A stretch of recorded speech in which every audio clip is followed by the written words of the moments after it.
Hi, my name's Olly Woodburn. I play for Exeter Chiefs on the wing. I'm Stuart Townsend and I play scrum half. Villains and demons they ringing, they trying to seduce. I just been hitting decline, they checking the dues. I done been in situations I had to diffuse. My dad took me down to Whitehall Rugby Club when I was 5. It was pouring down with rain, I cried the whole time. So he started a year later. But I've been playing ever since, and I joined Exeter Chiefs in 2015 after a stint at Bath. So I've always been in the southwest and just enjoyed my time here ever since. I was the youngest sibling I had 2 older brothers, so I just followed their lead, and they were kind of playing rugby, so I joined as well at Kingsbridge in Devon, which is fairly local to here. And then since there, I got picked up here about under 14s, under 15s, and then I've stayed here ever since. I kill 'em with love, I kill 'em with love, I kill 'em with love, I think it's difficult. You don't always know what's going on inside someone's head. So I think that's the difficult part around mental health and everything. So it is a tricky subject to talk about. And do you really know what's going on with someone else? Probably not. But even if you're just checking in, being that guy that you are there if there is something wrong, I think that's the best thing you can do, because one, you don't really want to get involved in their business if they don't want you to. So as long as you're there as a support or a guy they can come to, I think that's the main thing you can do, really. Someone who would, you may not want to talk to a coach or a certain player, but if there's definitely an outlet for someone who is struggling and doesn't want to necessarily make themselves feel vulnerable in a different aspect or a different place in the club. There always has been that stigma of you've got to be the hard guy, the guy. It's with every man. You don't show your emotions. You're a hard guy. There's nothing phases you. But in reality, there's a lot of things that do phase you. So Woody said, just having someone there that you can speak to, or having a good friend in the club that you can go to, not necessarily a coach or a support staff, that maybe even players can just check in with each other. I'm quite good at keeping my own feelings and emotions to myself, and maybe that's a downfall for me. I think I can, as I've got older, I've got a lot better at sharing feelings and sharing stuff a lot more than bottling it up. But yeah, I think it's different for everyone, really. Just the way I grew up, the way I am, my disposition, I'm not very open when it comes to talking about that sort of thing. I'm quite quiet anyway, but when it comes to something that makes me feel awkward or uncomfortable or vulnerable, I'd probably keep it to myself just naturally. So I think it's a skill more than anything, if that's one way to look at it, that trying to open up or just building trust with someone is something that could be pushed and something that could be learned. And just because you're not good at it doesn't mean you can't keep trying and opening up.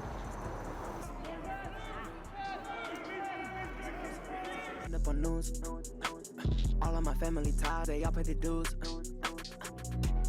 Injuries are such a difficult part of sport.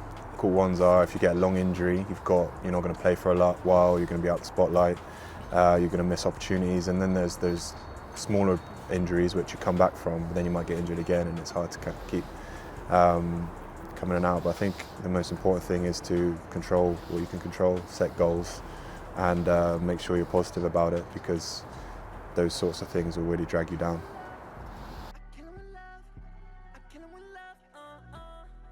A lot of highs and lows and injuries.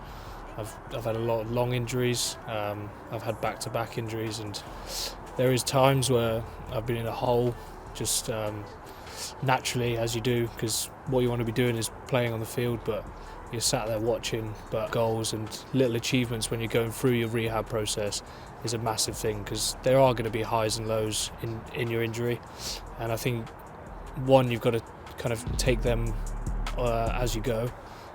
But two, having the goals that when you do reach stuff, it's a massive high and you're on the next step to seeing the light at the end of the tunnel, really.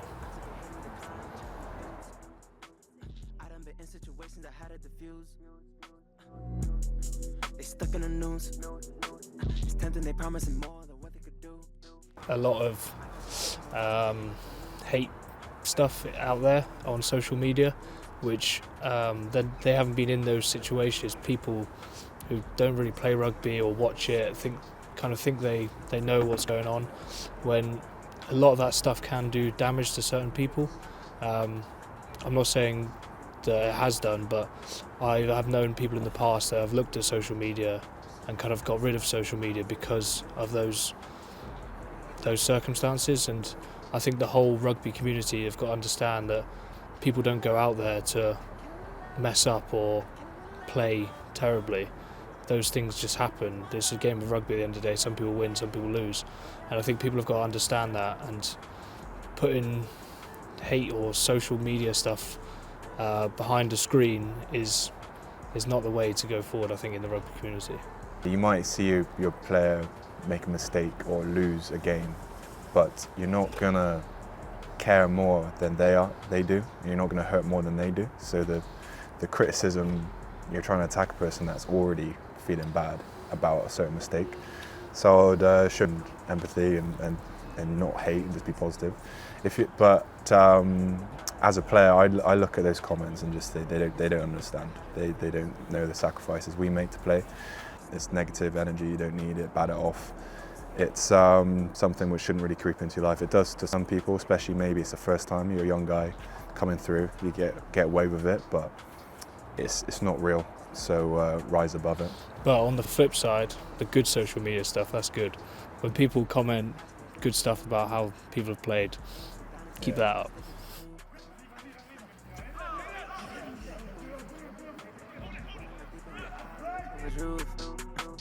I can see right through them lies, they're exposing you.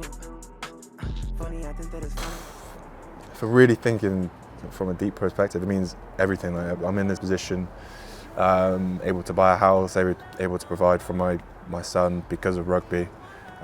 It's been the biggest part of my life for my entire life. So yeah, I guess it means everything, and I'm trying to make the most of it whilst I can.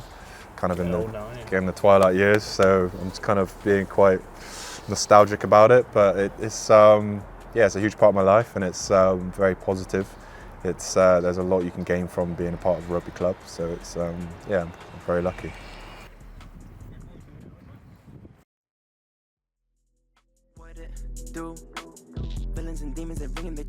When you're in a bad place, there's certain things that will drag you down or amplify your certain mental well-being.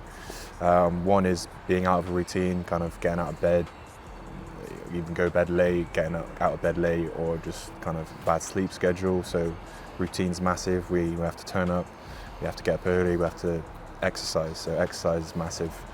If you're in a bad place, making sure your body's moving, that's something we have to do. Part of our job. Socializing as well. If you're in a bad place and you're not speaking to anyone, even just being a part of a group and listening to people laugh, play games, make jokes, it lifts you. So I'd say those three things, probably more, but there's those three things that lift you if you're in a bad place. And if you don't have those things, you probably go into a worse place. So being a part of a rugby environment or any sport will help you with those. Coming in, seeing the guys, and a lot of your best mates are your work colleagues. So I think that's a massive thing to take from it. Like, you come in every day into the changing room, as soon as you get in there, there's a bit of banter, all of a sudden your mood's lifted, and yeah, it's a great place. Yeah.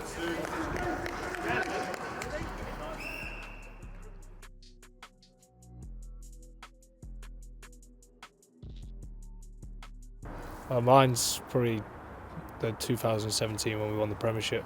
That was it. Yeah. I don't think there was the better time in my rugby career.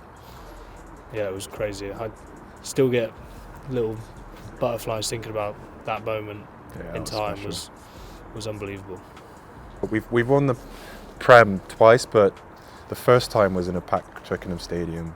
The second time was during COVID, so it wasn't and the first time you do it, it was a big underdog story.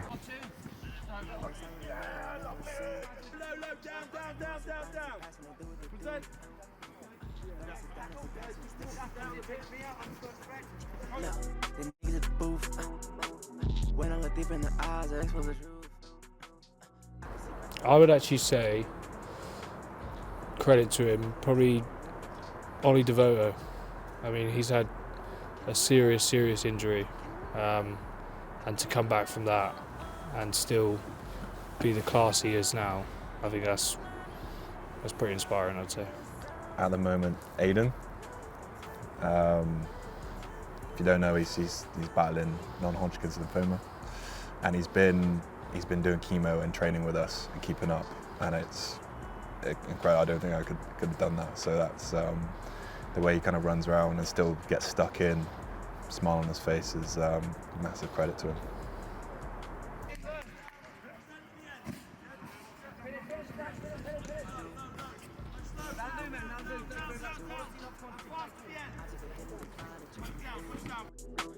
I done been in situations I had to diffuse.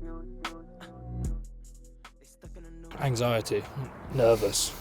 I think that's if I'm honest, I'm not sure what I'm going to do, but I know it's sitting there in the background somewhere, and I think I am starting to slowly do stuff to work out what I want to do after rugby, but it's still a nervous time and what I'm going to do, Yeah, anxious, petrified.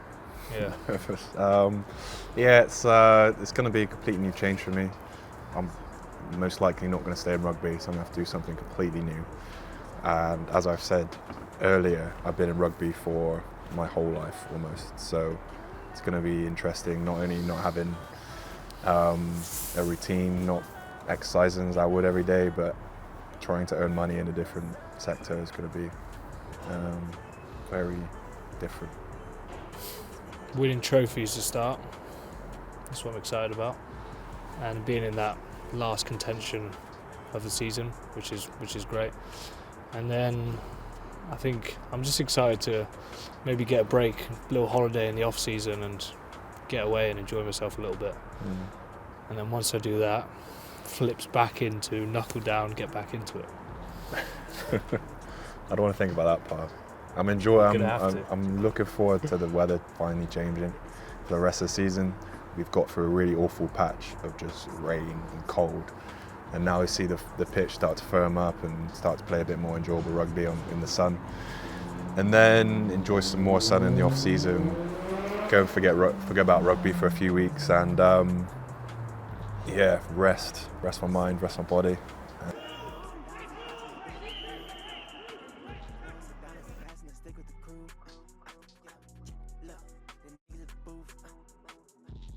I'd say we're quite a close-knit side anyway. Obviously there's been a big change this year with new guys coming in, and it's been quite a fresh start. But I'd say historically and even this year we are very close-knitted, and we do a lot of things together. So outside of the club, whether it's coffee and cards or golf or even team socials, we're very good at organising those things and coming together as a team, I think.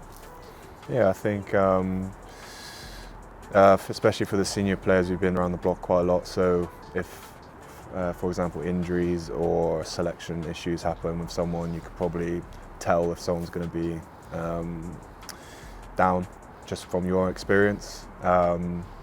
Usually there's quite a lot of jokes and banter thrown around the club. If someone's not taking a joke so well, you might think something's up, so that's a good marker. This guy knows this guy knows how to pick on them. But yeah, we, especially our older boys or boys that have played rugby for a while, there's certain things which you can tell and check in on other guys with.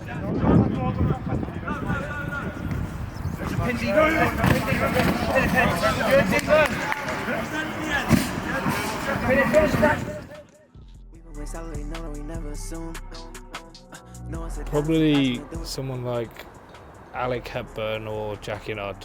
They're probably two of my good mates, but Alec Hepburn can come out with some ridiculous stuff and theories around the world, and I think it's just more entertaining factor. But yeah, probably those two. Yeah, he stole one of mine, not Jack and I, but Alec. Alec Hepburn, me and him, we joined Chiefs similar times, and we've had some good times together, and we chat over coffees and give coffees regularly. Anything outside of the rugby environment is probably the place to talk about that stuff. It's quite hard. It's quite intense in a rugby environment at times. So training and meetings and stuff, you kind of got to be switched on. There's not the time and place to be talking about other matters. So I think going for coffees, going for rounds of golf, stuff to just take your head away from rugby itself, which may help you to maybe open up if you want to.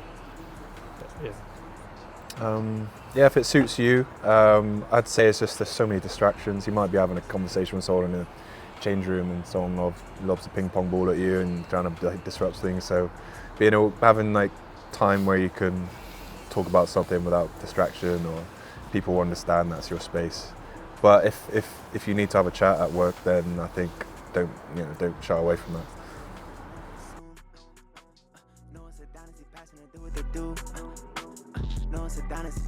One of my friends was struggling and they're watching this. Just give me a text. Let's go grab coffee.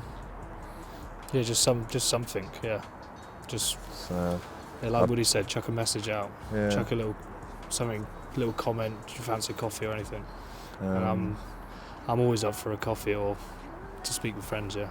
I don't know about you. I've been through tough times, so it's not like when you're really struggling, you may think you're on your own, like you're on your island, or no one's been in your situation, or no one could understand it, or no one could help. But that's far from the case. We've all had really personal struggles. Some different, but we can definitely relate.